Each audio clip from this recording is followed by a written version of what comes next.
Рүстәм, Яхин дисәм, күңелемдә шишмә булып шыңлый яктымың.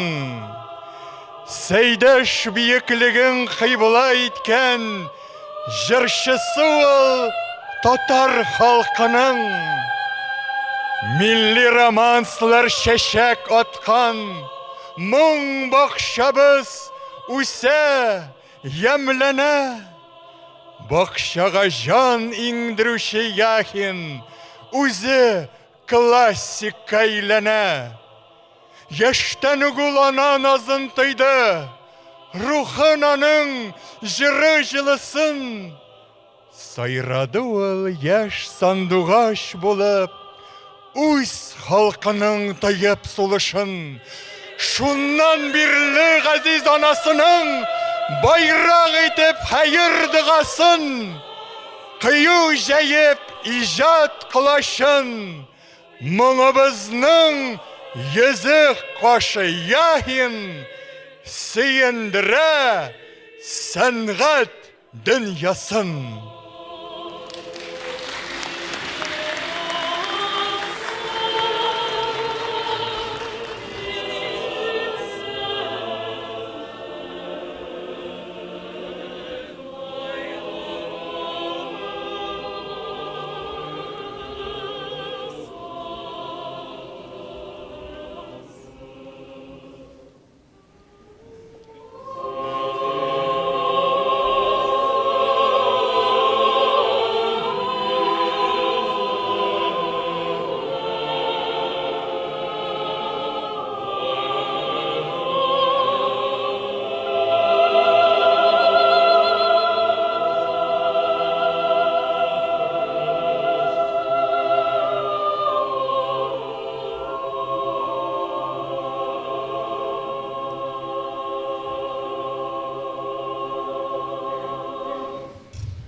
Добрый вечер, уважаемые друзья!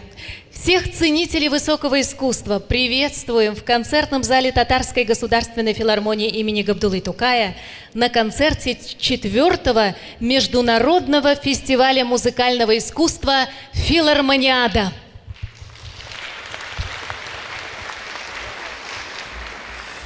Милләтебезнең чын мәгънәсендәге бөек иҗатчыларын без киләчәккә табан өндәгән бер мөгъҗиза итеп кабул итәбез.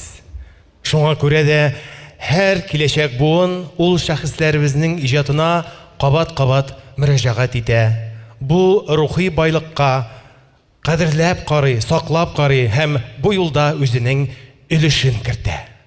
Ставший историей 20 век – это та эпоха, когда в нашей республике жили и творили выдающиеся деятели музыкальной культуры. И в их числе народный артист СССР, классик татарской музыки, композитор Рустем Яхин.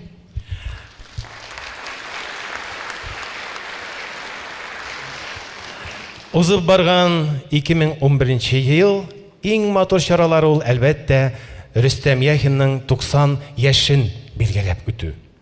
Әлбәттә бу вакыйганың Татарстан музыка тарихында гына онытылмас бәйрәм булып калмый, ул барлык төбәкләргә, чит илләргә дә кагылыша, чөнки Рөстәм Яхинның музыкасы, аның гаҗәеп матур җыр һәм романслары бар төбәкләрдә, чит илләрдә дә яңгырый һәм ул үзенең музыкасы белән, Рөстәм Яхинның сүнмәс моңнары белән күп санлы тамашачыларны, тыңлаучыларны тәрбияләр, аларның күңелләрен юата.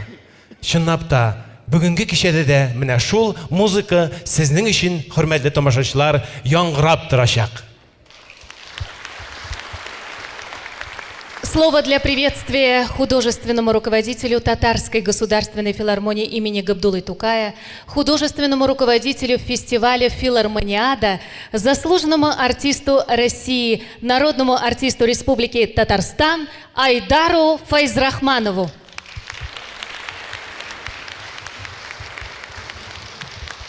Хәерле кич, мөхтәрәм тамашачылар.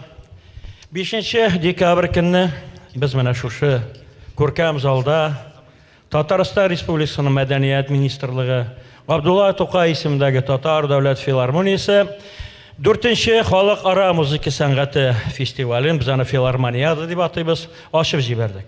Ачылу концертында бөтен Совет илендә, бөтен Совет дөньясына танылган Иосиф Давыдович Кобзон һәм Татарстан Республикасының Халык уен кораллары оркестры аның җитәкчесе профессор Анатолий Иванович Шутиков менә шушы залда искитмәле матур тамаша кылдылар. Халык аягүрә торып каршы алды аларны, аягүрә торып, зур алкышлар белән концерт азагында узатып калдык. Инде кичәнәк шушы залда безнең икенче тамашабыз, икенче концертыбыз булды. Анда бөтен дөнья күләмендә танылган гитарачы егет Тимур Квитлашвили үзенең чыгышын тәкъдим итте һәм искитмәле җылы матур концерт булды. Зал шулай ук менә бүгенге кебек тулы иде. Инде бүген нинди кичәгә җыелганыгызны бүгенге концертны алып баручылар әйтеп үттеләр. Мин алга таба филармонияда да сез тагын нинди жанрлар белән таныша алачаксыз, шуны гына әйтеп үтәсем килә. Концертларыбыз төрле жанрда әйткәнемчә, монда сез опера сәнгатендә күрә алачаксыз, тыңлый алачаксыз. Сез монда оперетта җырчыларында тыңлый алачаксыз. Алар Мәскәү каласыннан килгән, зур театрдан, янә урыс телендә Большой театр дип атап җиртәбез. Алар шулай ук бу сәхнәдә үзебезнең Татарстан филармония җырчылары белән бергә чыгыш ясаячаклар.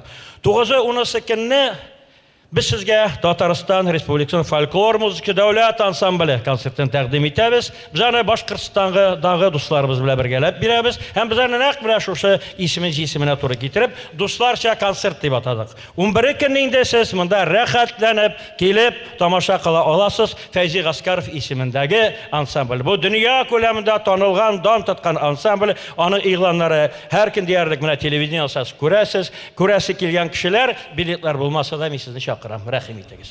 Урын табырбыз. Инде алдагы көндә тагын сезне бу 14 көнне, бу инде безнең фестивалебезнең ябылу кичәсе була. Бу көнне сез сәхнәдән Нью-Йорктан килгән бөтен дөнья күләмендә танылган трубада уйнаучы егетне күрә аласыз, Валерий Пономарев дигән. Ул монда быел оешкан филармония каршында оешкан филармония джаз оркестры белән сезгә шушы сәнгатьне тәкъдим итәчәк. Шуның өчен инде мин узак сөйләмим. Мин сезгә бары тик менә бүгенге шушы концертыбызга килгәнегез өчен улы рәхмәтемне белдерәсем килә. Үземнең исемемә һәм шушы фестивальне оештыручылар исеменә, чөнки без үзебезнең олы шәхесләребезне белергә тиеш. Без аларны истә тотарга тиеш. Бигрәк тә инде бу Рөстәм Хаҗи улы Яхин турында әйтергә кирәк. Мин уйлыйм, бу сәхнәдә сез һәрбер чыккан җырчыны алкышлар белән каршы алырсыз. Һәрбер чыккан җырчыны алкышлар белән озатып калырсыз. Һәм ул сезнең тарафлы, сезнең күңелегездән бу Рөстәм Яхинга биргән сезнең мәдхиягыз булып яңгырар. Рәхмәт.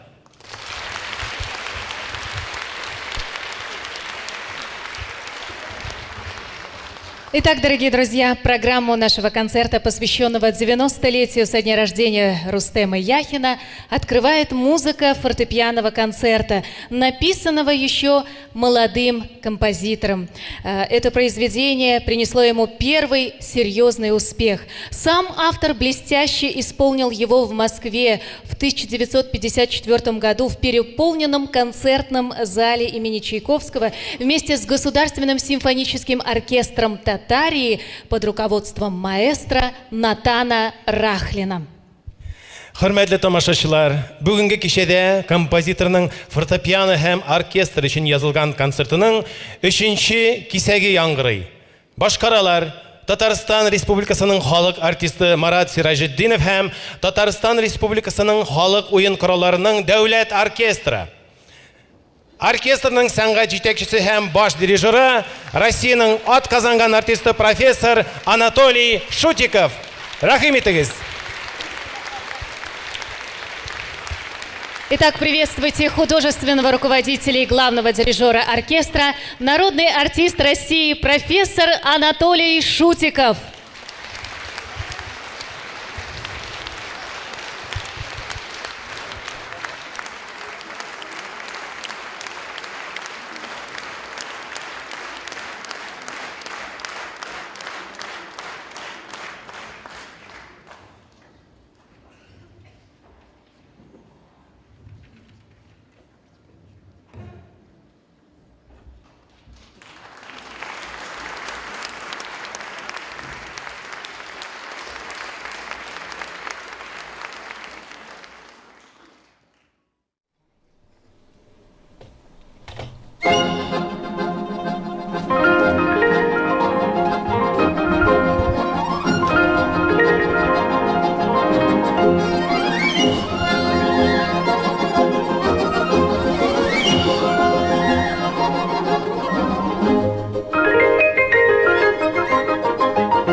Марат Сирозиддинов, Государственный оркестр народных инструментов Республики Татарстан, дирижер Анатолий Шутиков.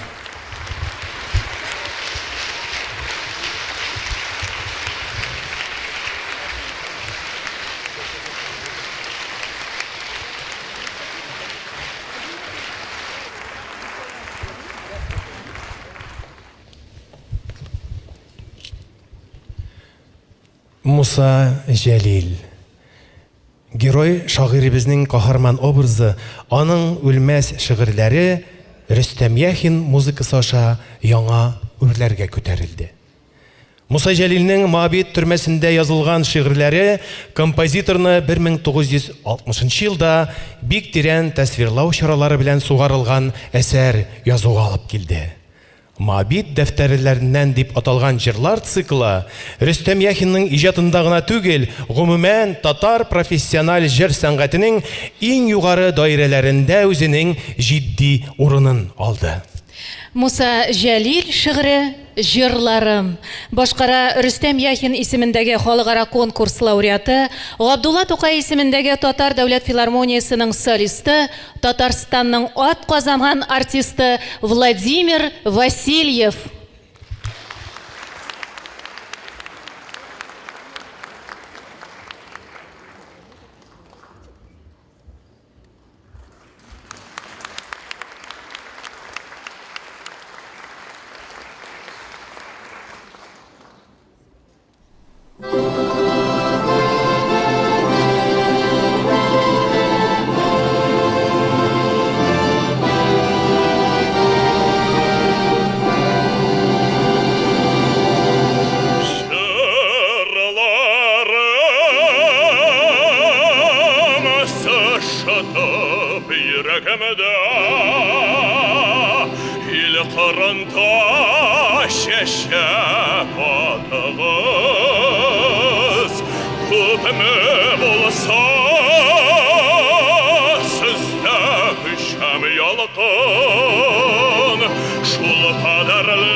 Sizdə minim kırsiz yaşlarım, siz ölsəgiz mində unutulurman, yaşasəgiz mində yaşarman.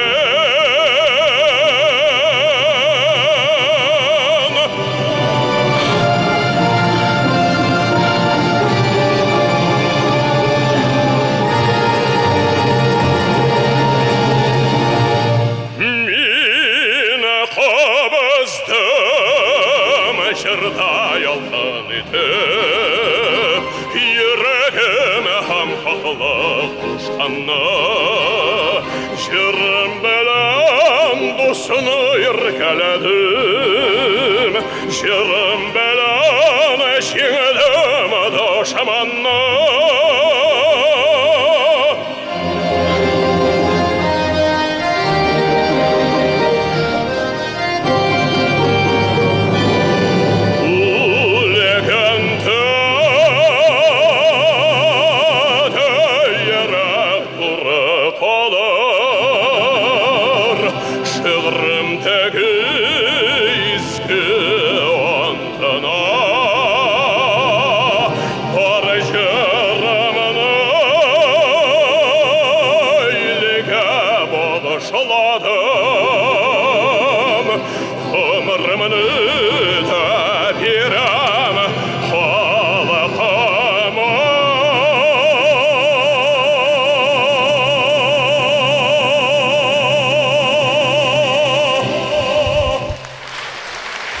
Владимир Васильев.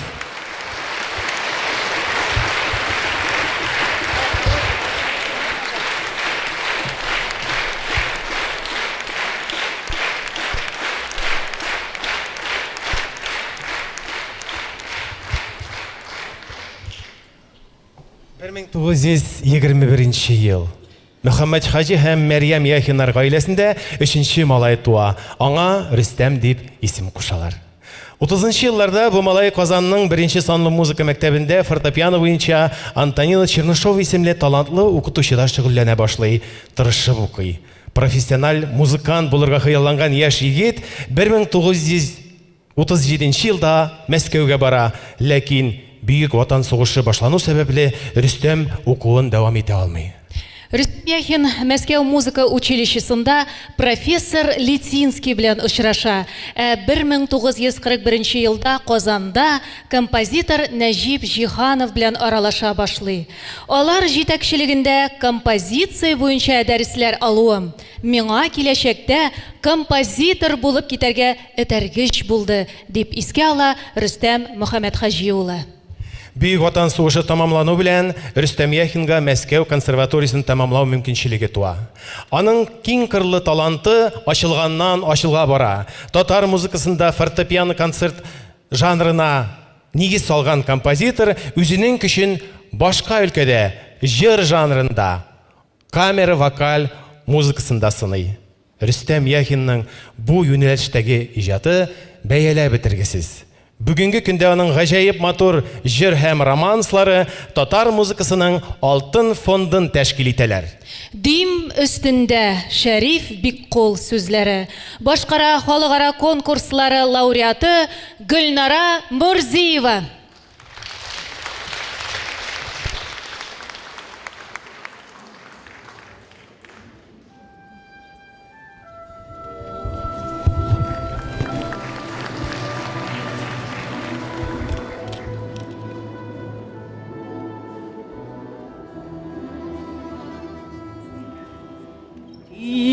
Üstünde jimjim balkon, ay nurları şağıla. Yar şitine talğanığına, şal dulkınlar kağıla.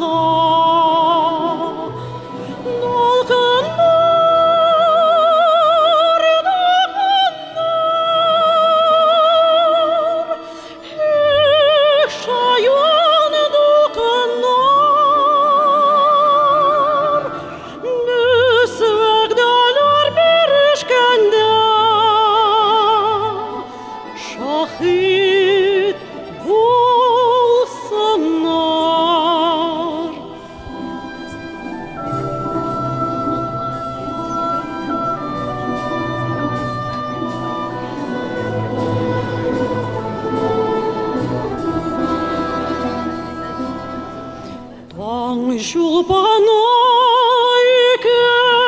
ikimizning par kelganga taң qala. Aq baxtlar tilab bizga şol dulqinlar şayqala.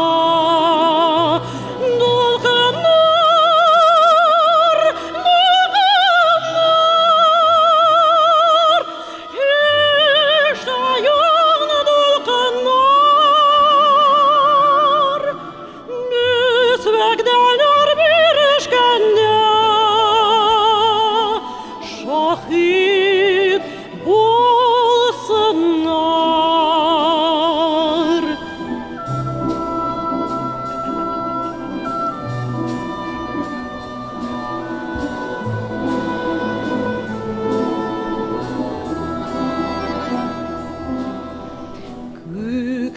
Gökyüzünden bizni kıtlap var yıldızlar küs kısa. Şat ütsün deyip ömürümüz, şal dolkınlar süs kuşa.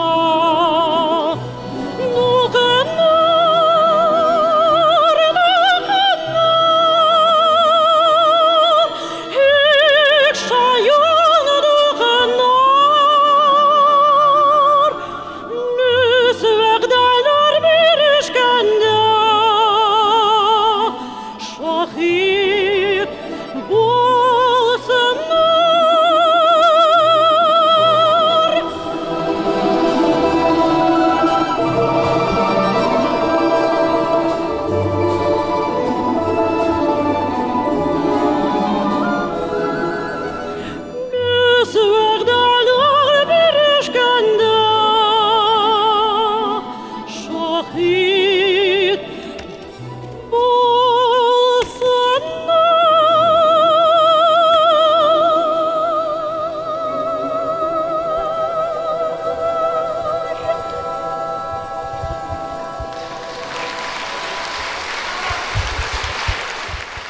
Гульнара Мурзиева.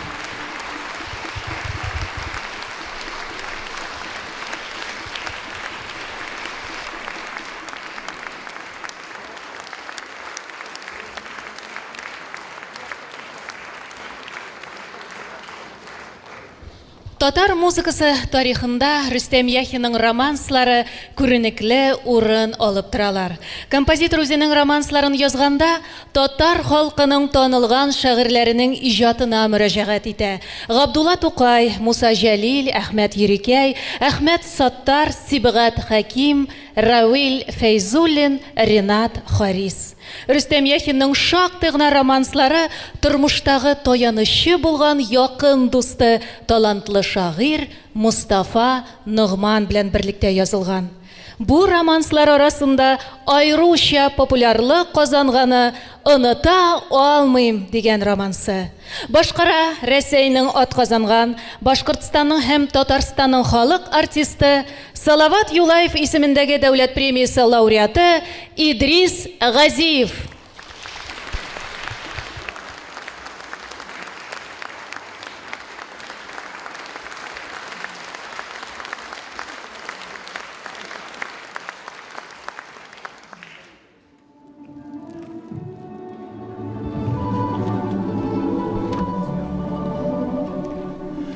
Күзләремне тутырып карап калам, син ярактан үтеп киткәндә, оныта алмыйм, бәгърем, оныта алмыйм, күңелем төшми синнән бүтәнгә, оныта алмыйм, бәгърем, оныта алмыйм, күңелем төшми синнән бүтәнгә.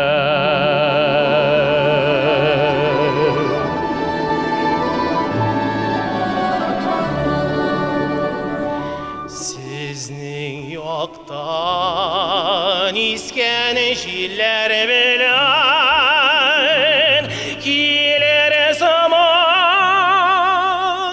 миңа бер хәбәр, бергә булган чакның минутлары, тик сагынам икән бу кадәр.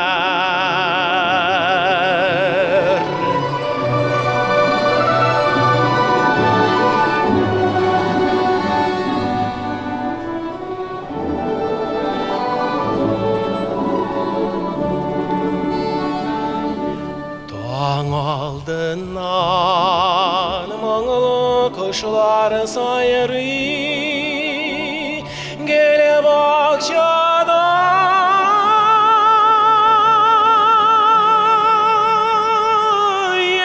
яшел тирәктә,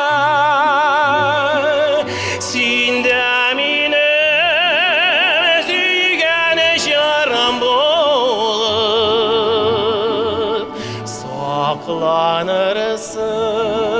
мәңге йөрәктә, син дә минем сөйгән җырым булып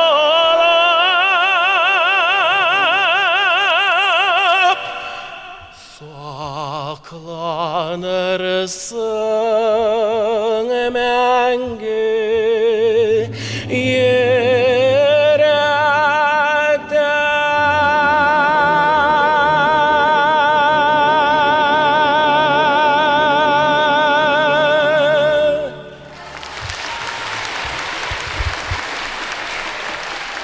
Идрис Газиев.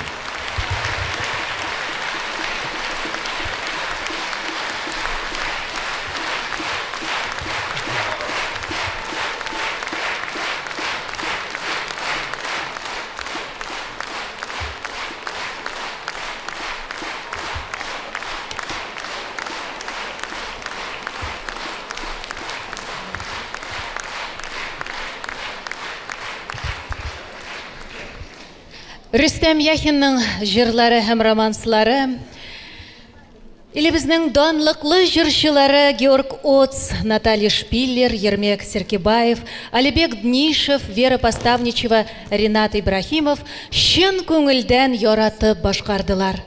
Композиторның вокаль әсәрләре Татарстанның күренекле җырчылары Әлфия Захидуллина, Мөнирә Булатова, Венера Шәрипова, Хәйдәр Бигичев, Вафирә Гыйззатуллина иҗатында да зур урын алды.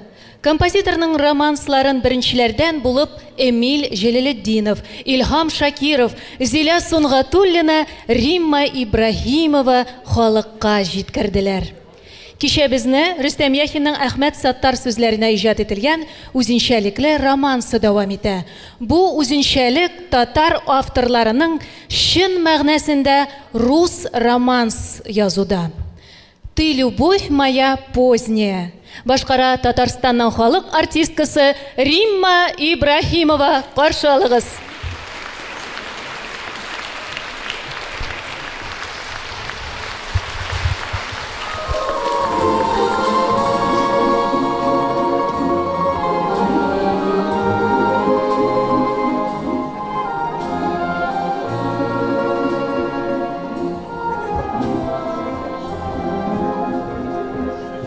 Ты, любовь моя поздняя, как цветы запоздалые, твои волосы гроздьями, словно золотым палые, а мои в серебре пролегли паутиною, сад в октябре, запорошенный инеем, а мои в серебре пролегли паутиною, будто сад в октябре, запорошенный инеем.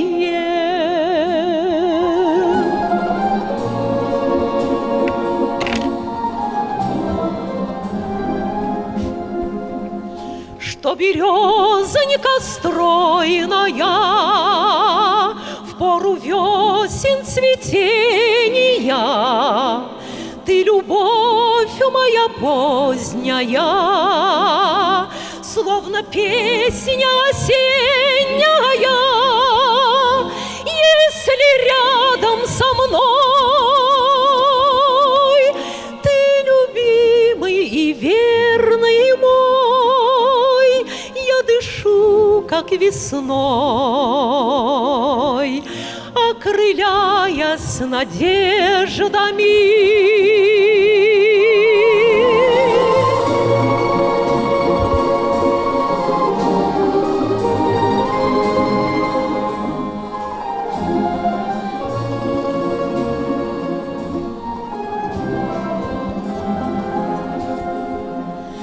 Ты, любовь моя поздняя, как цветы запоздалые, твои волосы гроздьями, словно золотым палые, пожелтела трава, по-осеннему вьюжится, а моя голова по-весеннему кружится, пожелтела трава,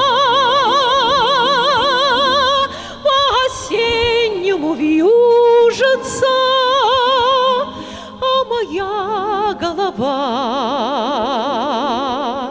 по-весеннему кружится, а моя голова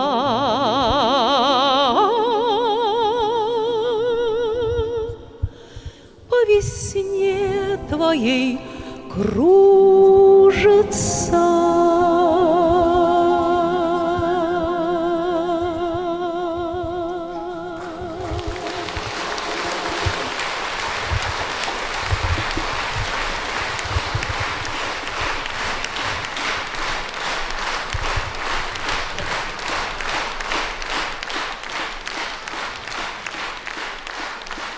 Муса Жәлили шигыре «Дулкыннар, дулкыннар».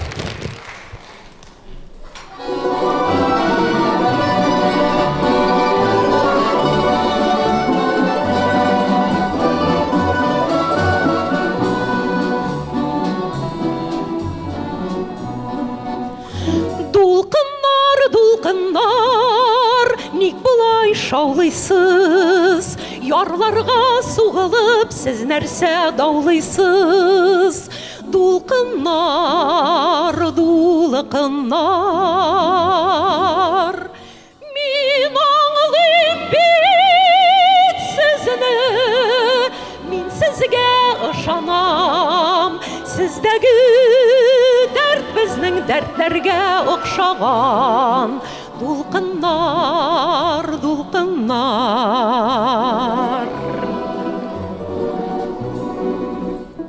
сездәге ашкыну, сездәге талпыну, нәкъ безнең ярсыган йөрәкнең ялкыны. Дулкыннар, дулкыннар, йөрәкле яшь егет юл тотты еракка, ашкынып, дәртләнеп, сезнең киң кочакта. Дулкыннар, дулкыннар,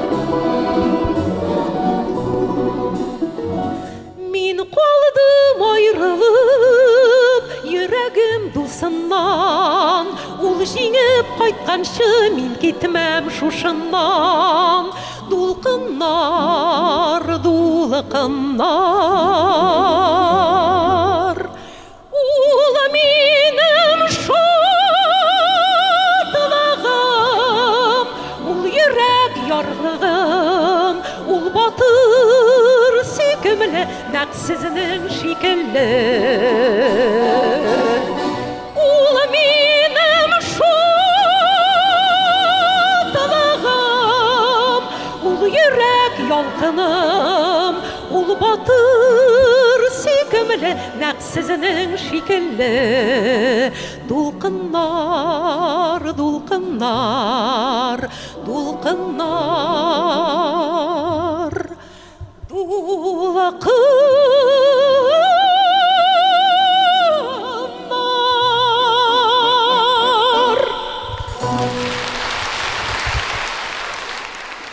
Римма Ибрахимова.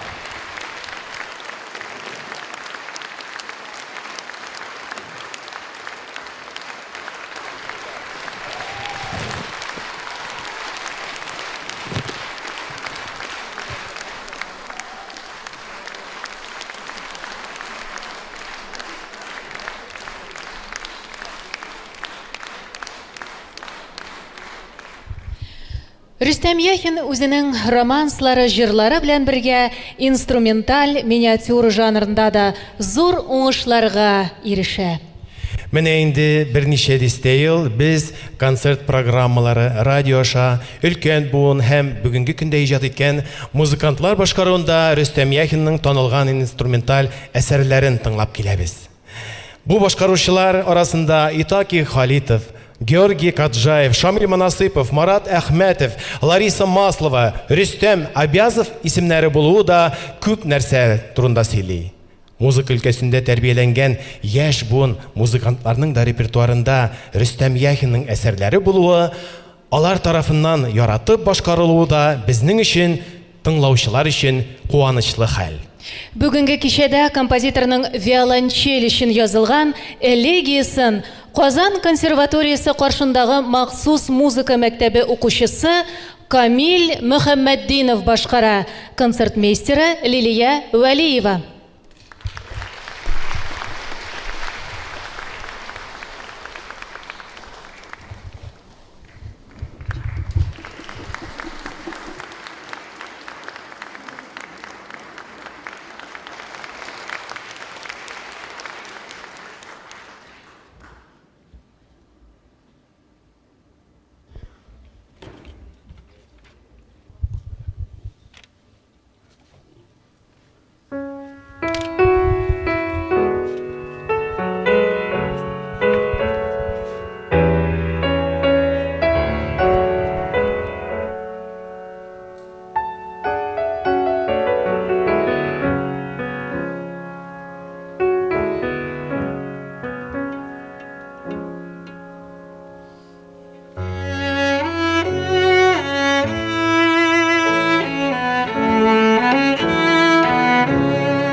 Камиль Мухаммеддинов, Лилия Валиева.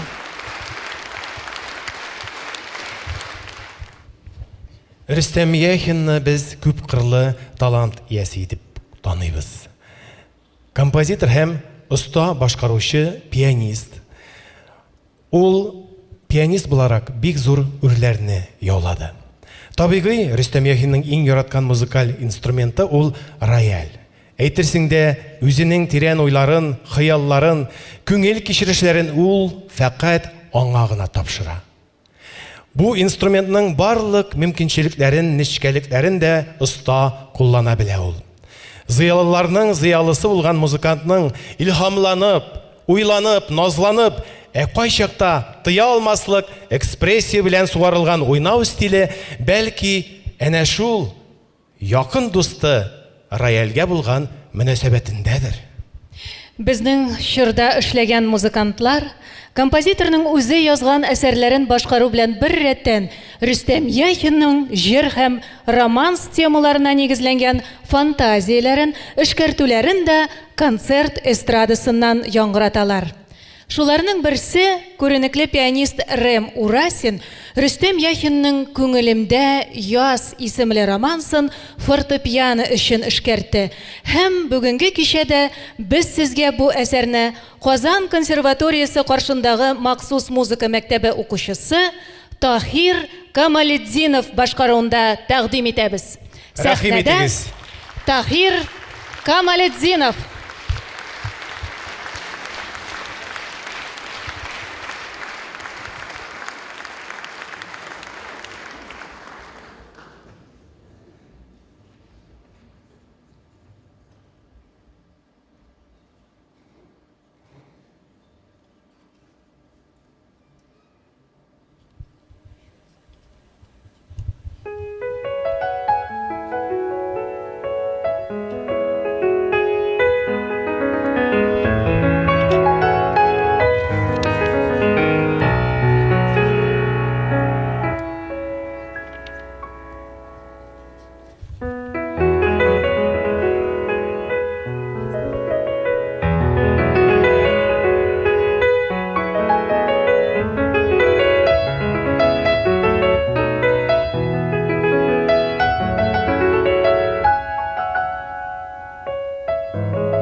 яшь пианист Тахир Камалетдинов.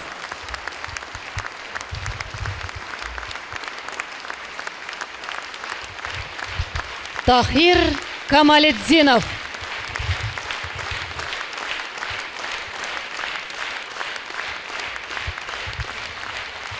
Рөстәм Яхинның 400-ге якын җыр һәм романсларын без фақат аңа гына хас булган төрле образлар, якты кичерешләр белән тулган чиксез бай музыка дөньясы итеп кабул итәбез. Аның вокаль музыкасының палитрасы гаҗәеп киң. Әсәрләрдә табигать күренешләрен чагылдырума, көчергәнешле, тетрәндергеч хисләр дарьяларын күрсәтүме, кешеләрнең эчке бай дөньясының барлык нечкәлекләрен ачып бирүме, булар барысы да Рөстәм Яхин талантының гадәттән тыш бай булуын күрсәтә. Хөрмәтле музыка сөючеләр, Самуил Маршак тәрҗемәсендә Шекспирның 109-нчы сонеты. Сәхнәдә Нәҗип Җиһанов исемендәге Казан дәүләт консерваториясының студенткасы Эльмира Кәлимуллина. Оркестрның дирижеры Анатолий Шутиков.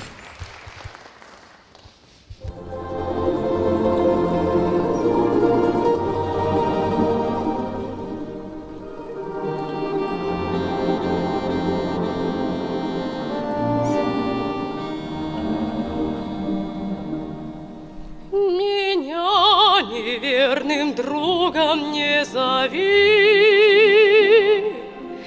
Как мог я изменить или измениться? Моя душа, душа моей любви в твоей груди, как мой залог, хранится. Ты мой покой, дарованный судьбой.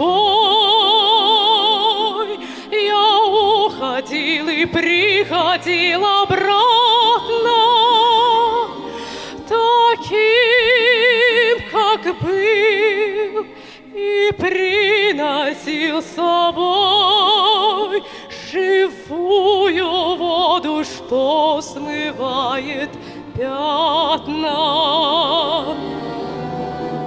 Пускай грехи мои сжигает кровь,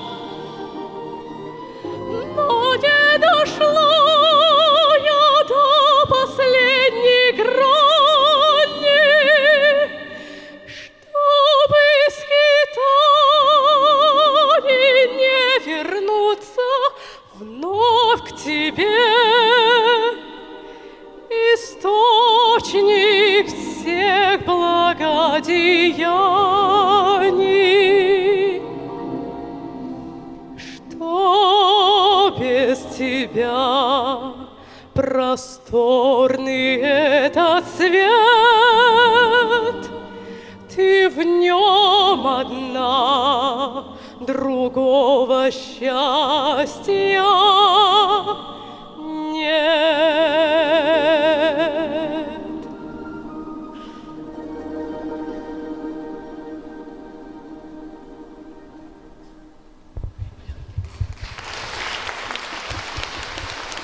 Эльмира Калимуллина.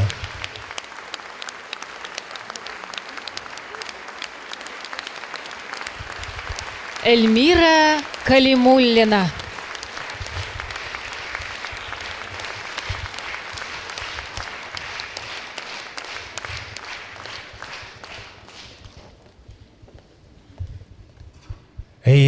Чынлап та, Рөстәм Яхинның романслары, көйләренең матурлыгы, гармония байлыгы һәм үзенең милли моңы белән, нәфислеге белән халыкны җәлеп итә. Мустафа Нигъман сүзләренә язылган данлыклы Киек казлар романсы нәкъ менә шул сыйфатларны үз иченә җыя. Йөрәккә үтеп керә торган сихри яңгырашлы бу әсәрне Татарстанның атказанган артисты Рөстәм Асаев башкара. Рәхим итеп кабул итегез.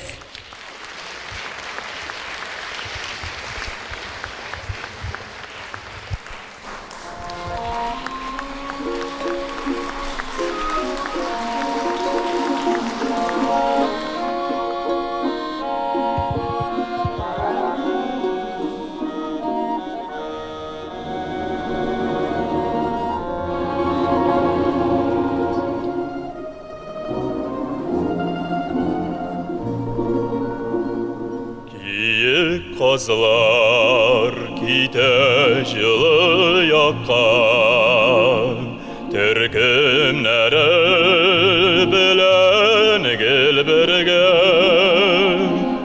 Kızlar kite biz yakın dostlar, Sağınışıp kildik görüşürgen.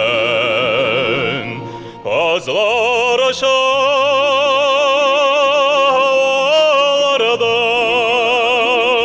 sızılıp kala zenger yollara. Kızlar gibi güde dizilip üte, unutulmaslık yaşlık yılları.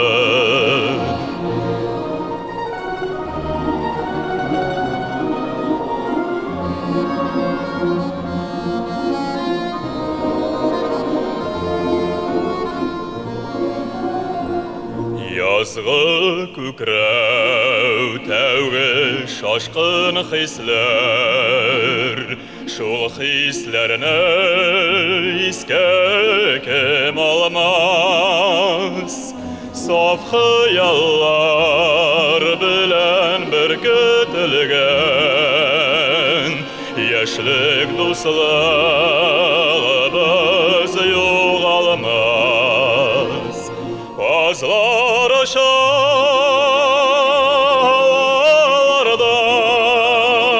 sızılıp kala zenger yollara. Kızlar gibi güte dizilip üte, unutulmaslık yaşlık yılları.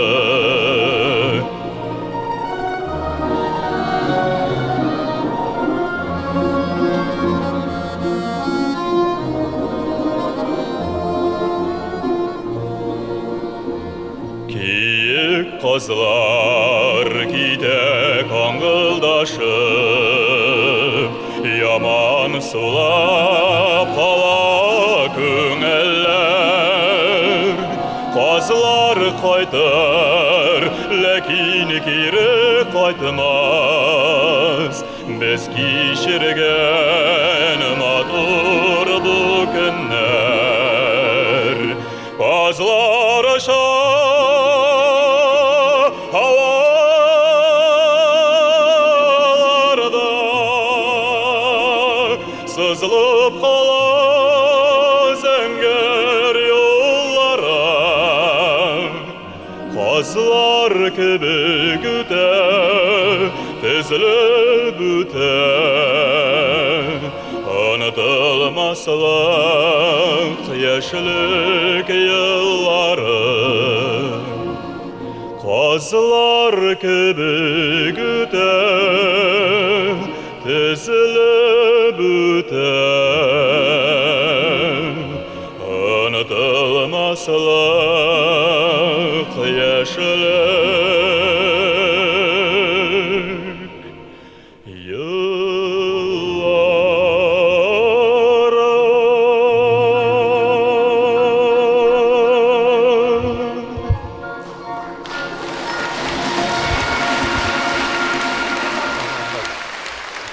Рүстем Асаев.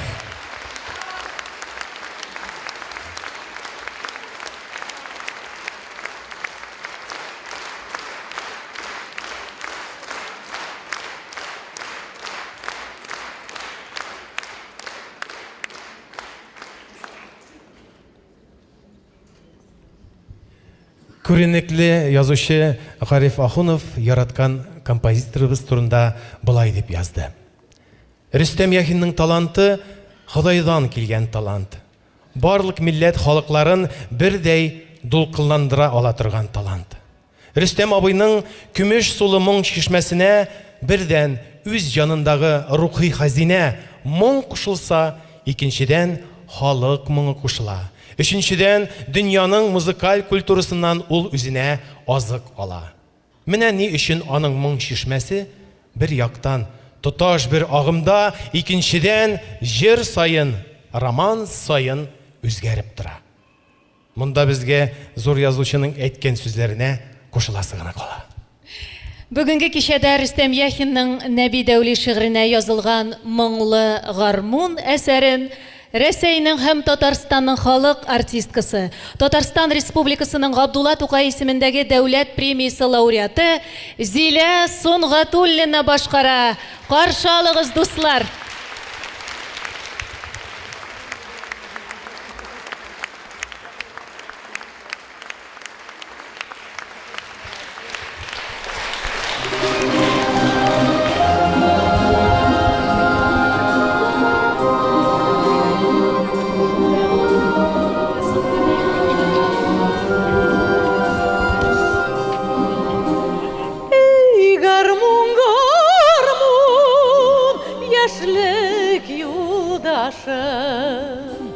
Син йөрәгемдә сөю уяттың, моңланса минем кайгылы башым, җырларың белән мине юаттың.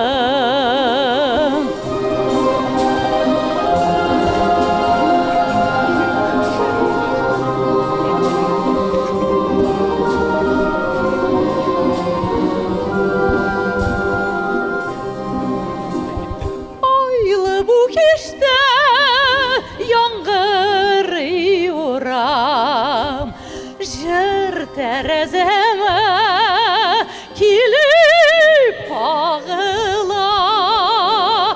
Мин тын бүлмәгә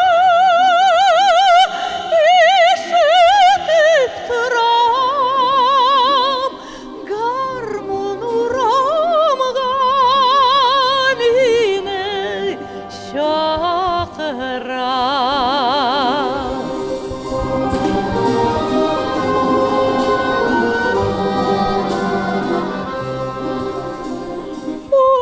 Unutmadım min әле бу җырны, тагын күңелдә кузгалды ул моң.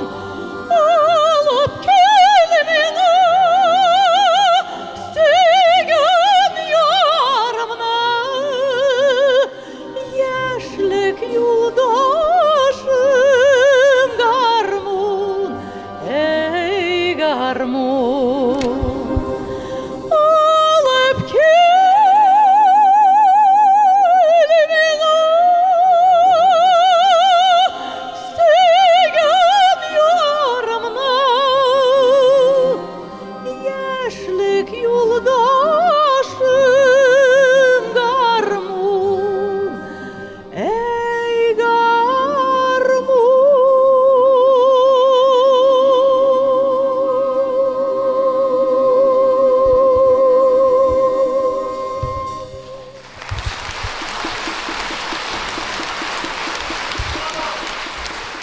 Зилә Сунгатуллина.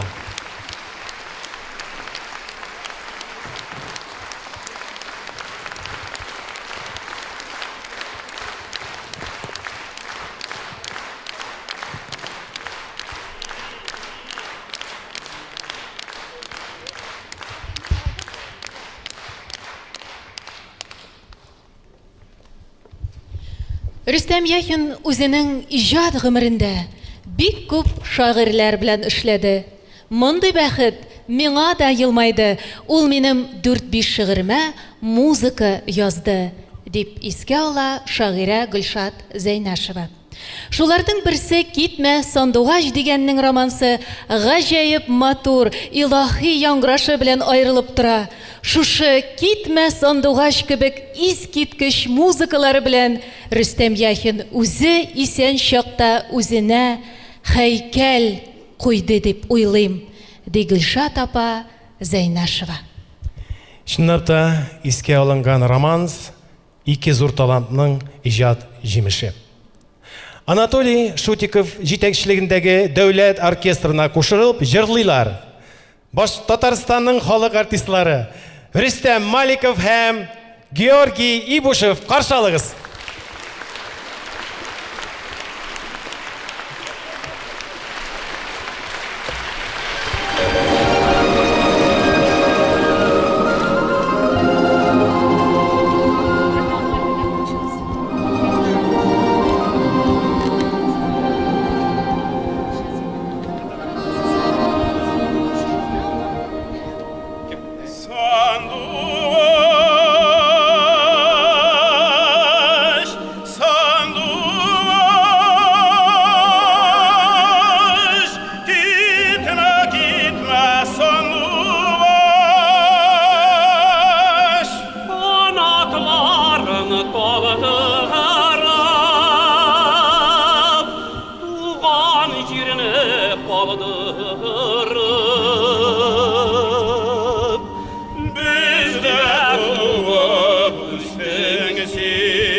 Жараны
Георгий Ибушев, Рустем Маликов.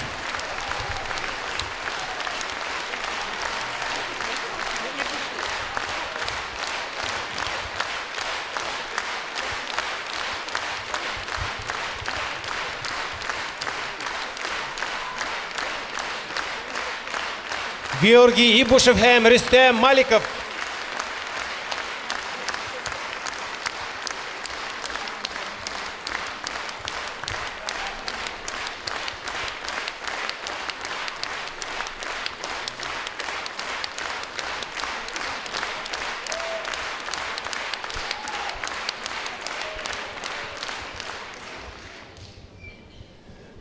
Рөстәм Яхин үзенең коллегалары, композиторлар арасында абруйлы, хөрмәткә лаеклы, югары дәрәҗәдәге кеше булып саналды. Шул ук вакытта замандашлары аны тыйнак, зыялы, йомшак, мәрхәмәтле, нечкә күңелле кеше булып искә алалар. Мин хыялый кеше. Минем күңелемә лирика якынрак, бигрәк тә мәхәббәт хисләре дип әйтә тора булган композитор. Шуңа күрә дә аның музыкасы саф, якты лирик төсмеләргә бай. Хәзер башкарылачак романста әнә шул сыйфатлар бик ачык күренә. Ләбиб Айтуганов шигыре «Ышанам». Җырлый Габдулла Тукай исемендәге Татар дәүләт филармониясының солисткасы, Татарстанның халык артисткасы Резида Галимова.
Рөстәм Яхинның тагында бер романсы Яз чәчәген үзмә минем өчен.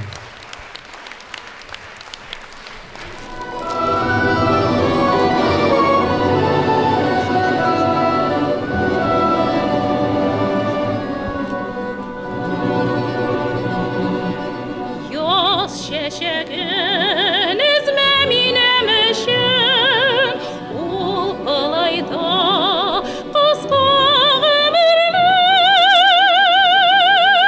Şeçik tağıl bir hep yaşav köşür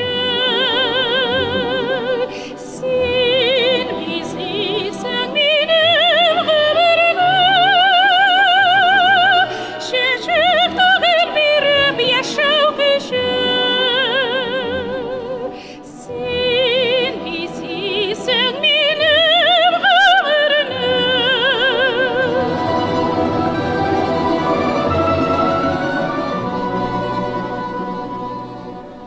Yaz şeşegin izme minemişin Balanlarının tevgi bizegin Barınır sedin madur minemişin Kırsız көңілің серлі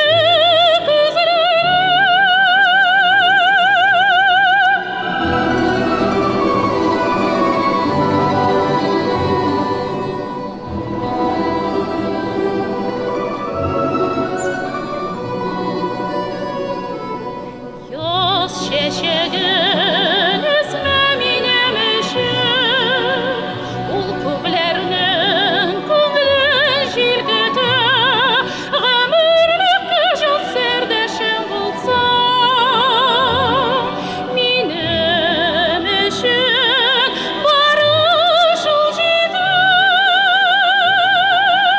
Гомерлек җан сердәшем булсаң Минем өчен бары шул җитә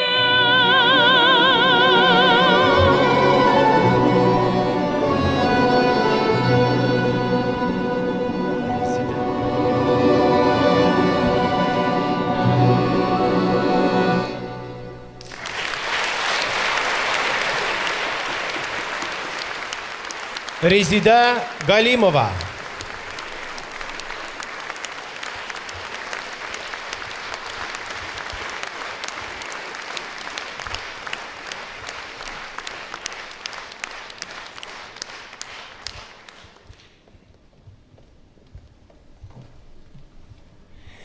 Қадірлі достар, қазір сәхнәгә чыгачак җырчы Рөстәм Яхинның җыр һәм романсларын беренче булып башкаручылардан.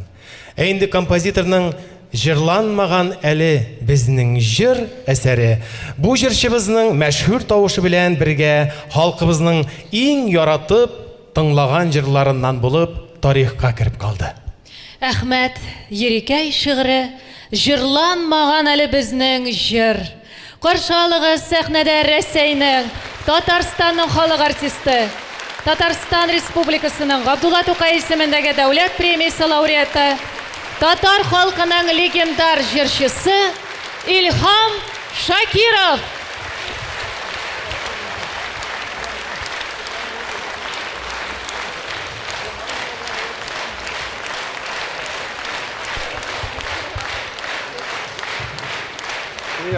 Yallam.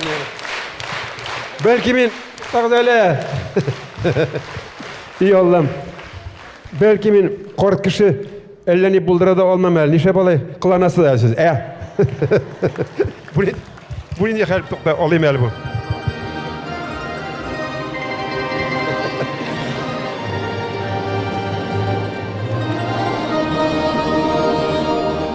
Hoş hislerin güller sipkende Terezemni yiller şirkende Koramadın ige aylanıp Yollarından ötüp gitkende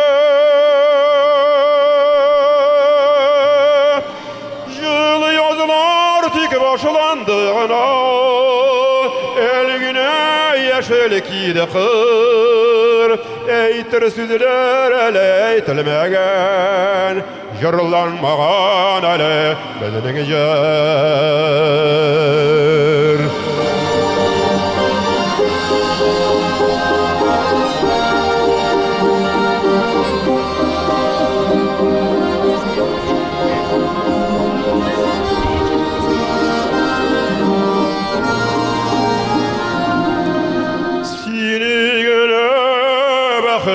yıldızım yüreğimde saklap yırtemmin Ayrılışı tini kilmesin güzel kavuşu tanın kütemmin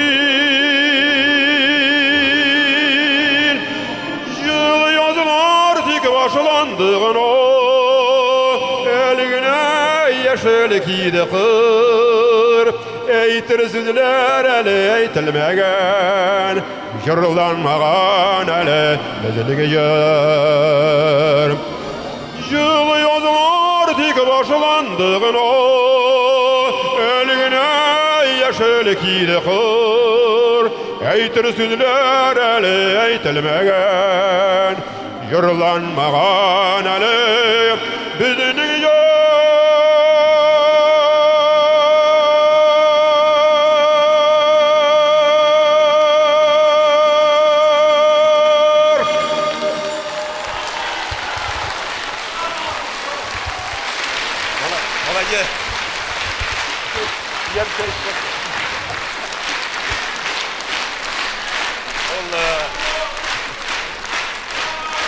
Allah Allah. Kılanmağız endi yarı. Rahmet sizge Victor rahmet. Siz aytasiz. Siz aytasiz endi bu qortlar nechek jırlap jüreyim ekan. Nerse kerak endi bu deb aytasiz. Bu Big zor rahmet. Большое спасибо. Больше нет уже, да? Ну, молодец.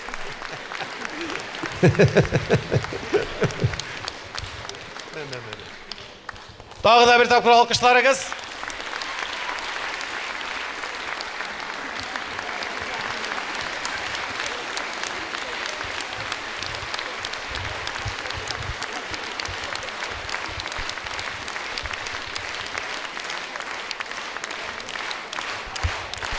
Ильхам Шакиров дает добро.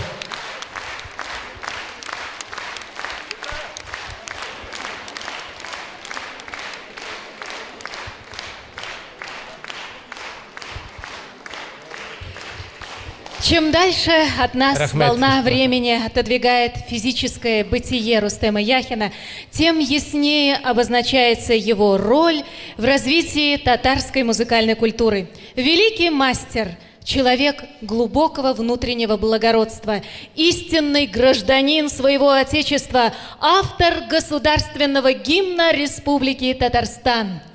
СССР-ның халық артисті, Татарстан Республикасының Ғабдулла Тукай есіміндегі дәулет премиясы лауреаты композитор Рүстем Яхинның музыкасы бүгінгі күнде де өзінің күші, тирәнлігі, матурлығы білән көп санлы тыңлаушыларның күңелін юата, долқынландыра, оларда кешелек сыйфатларын тәрбиялей. Безнең киләчәгебез өчен Рүстем Яхин дип аталган мөгъҗиза татар милли музыка сәнгатенең иң якты символы булып калачак.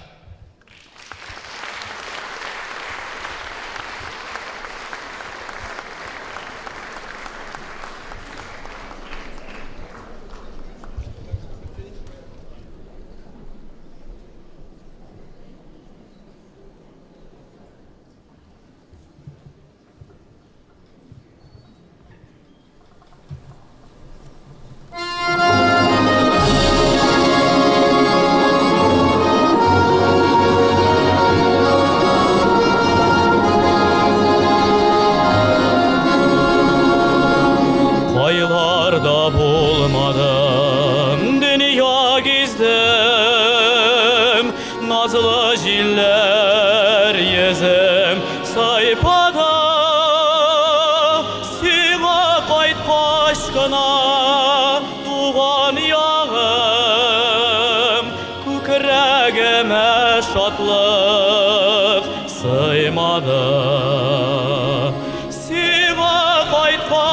башкына туган ягым, күкрәгемә шатлык сыймадым.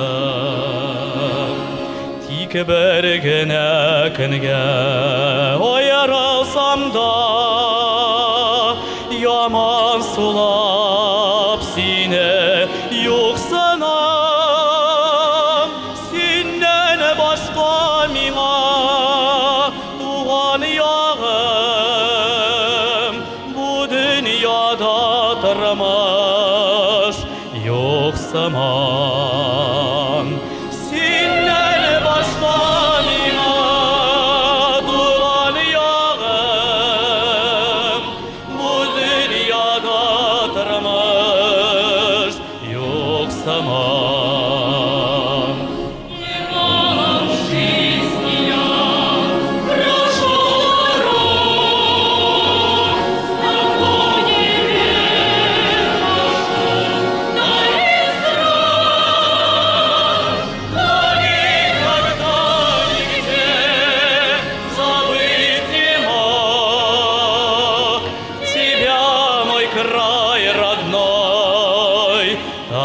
Татарстан, но никогда нигде забыть не мог тебя, мой край родной.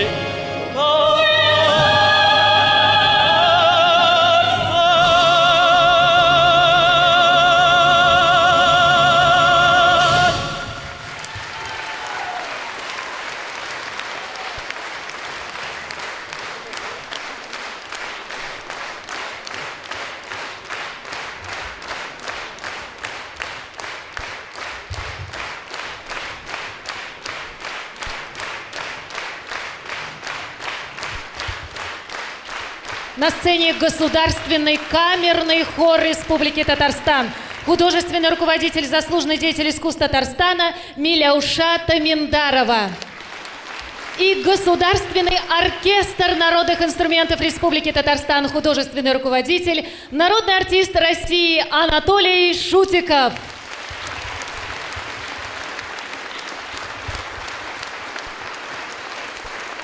Hörmətli muzika sevgüçülər, zor rəhmət sizə bu kişəyə kəliyiniz üçün. Rüstəm Yaxin muzikası bilən birgə turmuşqa alğa atlarga nasip olsun. Zor rəhmət sizə.